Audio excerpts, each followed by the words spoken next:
Anesu Piper, and joining me today is Ndumiso Zulu, who is the Chief Executive Officer of Social Investments at Old Mutual. Thank you and welcome. Hi, Anesu. Thank you for having me. So, can you walk us through your journey from UCT, then to ABSA, and then to private equity? And now you're leading social investments at Old Mutual. How was that journey for you? Interesting, difficult, and everything in between. The story starts a little bit before UCT. I went to a typical township school, and I was fortunate enough to secure a bursary that took me to UCT. I probably wouldn't be sitting here today if it wasn't for that. So after graduation, I joined IDC, or the Industrial Development Corporation of South Africa, to do CA training. So I was pursuing the route of becoming a chartered accountant, did 3 years there of structured practical training and some board exams in between. And after qualifying, I stayed there for another 2 years in the venture capital space. After which, I then wanted to see how the other half lives. I joined Barclays Investment Bank. Started out in back office, made my way up all the way to front office, or a client facing role where you deal directly with clients. And as part of that journey, I was fortunate to have been exposed to the entire sort of cycle of funding. So, right from how does a small business raise funding, to a big corporate, to a conglomerate, all the way up to governments. I always joke that people don't know that governments borrow money. They don't have money, they borrow, and then they charge you a night tax, and that's how they pay, and on the cycle goes. So from there, I then joined the DBSA again, which is another development funding institution. I was there for a period of almost exactly 1 year. Then the opportunity to become CFO for my sisters and a fund within the Greater Old Mutual came about. So that's how I ended up here. And as it happened, my then CEO resigned. I was asked to act in his stead. Later on, the company then decided to make that position permanent. And then about a year later, we then formed what we call the Social Investment Cluster, the objective of which was really integrating some of Old Mutual's social impact initiatives, like my Sisters and a Fund, which focuses on supporting SMEs with business funding and business support, the OMSD Fund, which does something similar with a narrower focus, as well as the group CSI function, or corporate social investments. And really, the objective there was, how do we bring these things together so that we are able to tell a coherent and unified Old Mutual social impact story? Yeah, I mean, sounds like you have quite an extensive CV, very, very long. So I'm sure with that comes a lot of experience and exposure to different type of lessons. So what are some of important lessons that you have learned working in the investment and private banking sector? Sure. So I think one of the things that really stood out for me was around the importance of teamwork. If you compare it to being in school, it's just you and the exam paper. If you study, you pass. So everything is within your control. As soon as you get to the working environment, and it doesn't matter whether it's in banking, whether it's in retail, whether it's in government, there's one common theme. It's working with other people who may think like you, who may not think like you, who may not like you, but it doesn't matter. The objective is what that particular company organization is to achieve, and you have a specific role to play in that. So you really need to be good and adept at working with others and being able to function within a team, whether you're in a leadership role, whether you are in a supporting role, and sometimes the two are actually intertwined. You might not be even able to tell, am I a leader or am I an enabler? It doesn't matter. You have a role to play in a team setting. You need to be very clear on what that role is and what your contribution to the team is. I think that was the one lesson. The other lesson, it's never too soon to lead. And I think people very early on in their careers struggle with that bit. You have an idea, but you don't think you have the right to voice it out. You don't think you are senior enough to be able to have an opinion, or maybe you don't think you get paid enough to be able to do that. The getting paid part might be true, but the part about actually having your voice heard is critical. I think there's actually a lot of people in a lot of rooms with great ideas that never actually find life in their voices because they are too intimidated to do it, or they are waiting for someone else to give them permission to do it. And really, my advice, and this is from personal experience, don't wait to be asked, don't wait to be given permission. If you have an idea, voice that idea. If it's not the right idea, you learn from it. And that's how you learn. I think sometimes people get so afraid of making mistakes at the risk of actually not learning. Success doesn't happen overnight. What were some of your big influences, or should I say mentors, if I Hmm. can use that word, to get you to where you are today? Sure. Oh, that's a very long list, and I might get into trouble for not counting all of them. Interestingly, and I always say this, for me, women have probably been the biggest contributors to where I find myself today. Right from the beginning, my mother was my biggest influence. I remember she started teaching me to read and write before I started school. And over the years, she inspired me in so many ways. And even when I eventually got into corporate, some of my biggest supporters were women, people who saw potential in me before I even knew I had said potential. I remember when I finished articles early on in my career, it was a lady by the name of Meryl Mamatuba who said to me, "When you finish articles, come talk to me. Don't take a job anywhere else." And I was like, "Oh, okay." And I did. And that's how I secured my first job straight after finishing articles. And even my time in investment banking, I remember I used to report to a lady called Lisa Eustace. To this day, I still cite some of the lessons she taught me along the way. And I remember one of the things she taught me was, your problem is you know too much and you want people to know that you know too much. I'm like, what do you mean? She says, when you communicate, particularly to senior leadership, they don't have time. So get to the point very quickly. If they have a question, they'll ask the question. And I think that changed my entire outlook and approach to communicating. And I see people, even now, uh, they want to tell you everything you know so that you don't ask them any questions. When somebody asks you a question, it doesn't mean that your job is not good enough. They simply want you to elaborate. So she was very influential in that. Similarly, my time here at Oak Mutual, in fact, now that I think about it, all my bosses at Oak Mutual have always been women. And once again, when I joined here, I was the CFO. I never imagined myself in a CEO position. It was the lady that I was reporting to at the time. She actually called me and asked, "The CEO vacancy has just gone up. I see you haven't applied. Why?" It's like, I just got here. Uh, but also, sort of in the way I envisioned my career, I'd never imagined myself sort of following that career trajectory. So she was very influential in terms of how I ended up here. And after she left, I reported to yet another lady who is my current boss, Deliver Ross. Uh, Brilliant mind, speaks her mind. Uh, but is also very clear. I think if you had to describe it in one word, it'll probably be clarity. She's obsessed with clarity, in getting it, in providing it. Sometimes you don't want to hear it, but you'll get it either way. And that's really shaped the way I view myself as a leader, but also just my overall approach to leadership. But also, I mean, there have been a lot of men along the way.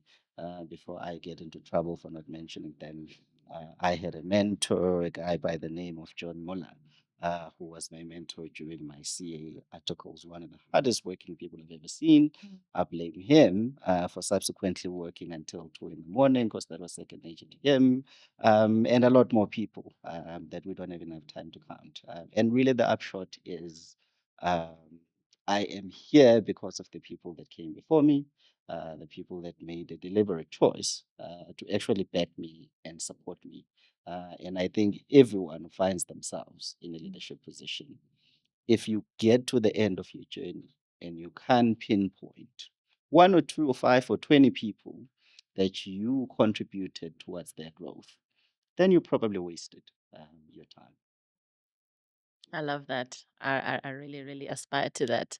Um, you are obviously very successful. Maybe Debatable. you probably don't view yourself as that, but Mm. if you wanted to obtain something else other than the success you have now, what would that be? Like, what does success look like for you? Sure. It's probably the hardest question you've asked me today. So I think for me, given where I am in my life now, I ask myself, Mm. what's the most important job I'll ever do? And it has nothing to do with my career. It's actually being a father. And the scariest thing is that I'm a father to a girl, and I come from a male dominated family. I had one sister and like six brothers. So I would have been very comfortable having my first child being a son. I think that obviously didn't happen. So I look at my daughter now, she's 2.5 years, is already telling me no. And I suspect it's only going to get worse. Her name is Kanya. And I look at her and wonder what kind of world I and my generation are going to pass down to her. We know in the past the world has been, for lack of a better word, not so kind to women. So, what am I doing to make it better for the generation that comes after? But if I zoom out of my own sort of individual set of circumstances, what is the difference that I'm going to leave behind in the world I've lived in? One of my favorite quotes um, goes something like, what we do for ourselves dies with us, but what we do for others lives forever. It is eternal. So when my time is done, whether as a leader, whether as a human being, what is that one thing I would have done that will echo through the ages long before people have already forgotten that I ever existed? How is the world better off uh, given that I was once here? Uh, and it's a very scary question to ask oneself. I haven't come up with the answer yet, but I'm working on it. But to me, success is how you leave the world better than you found it. And it has very little to do with yourself as an individual or your own family, but it's really thinking about everyone else. Uh, so when I can pinpoint what my contribution towards making a better world is, that would be success to me. I think you're already on your path there. Just judging by your long CV, you know.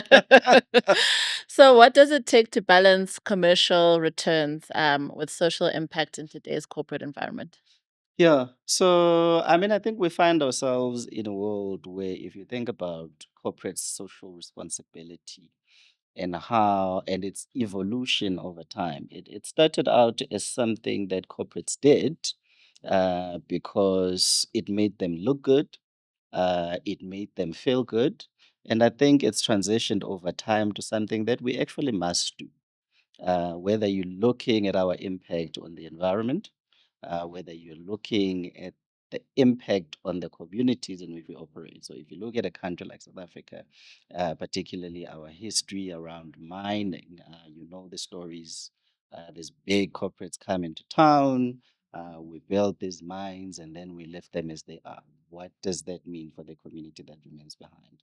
Um, and again, whether you're in financial services like Old Mutual, what is the meaningful contribution that you are making in your own communities?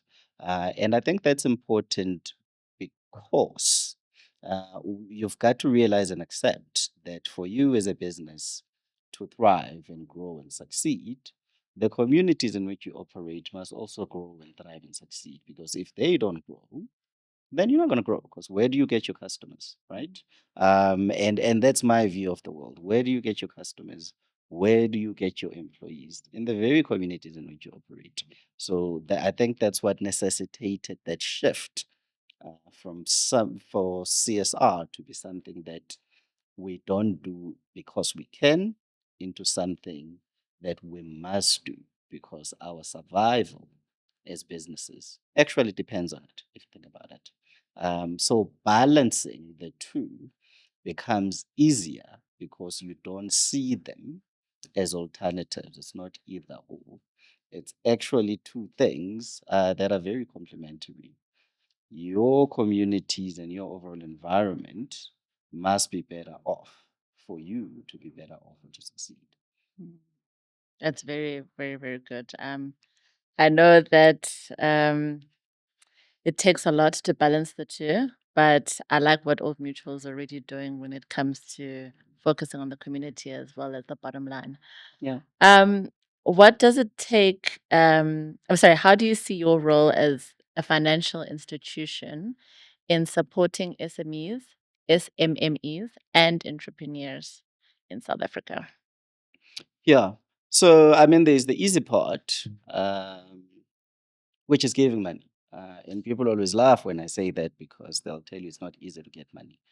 But to me, giving money is easy in that it's a binary decision. Yeah. You either get the money or you don't get the money. So, really, what you need to figure out what tips the scales in my favor, or what do I need to show the person or persons with resources to want to give them to me instead of somebody else, right? But I think where it becomes more substantive, it's in a country like ours that is a classic 80-20. How do we make sure that the top 20% don't have access to everything and the other 80 is left to almost try and survive on breadcrumbs?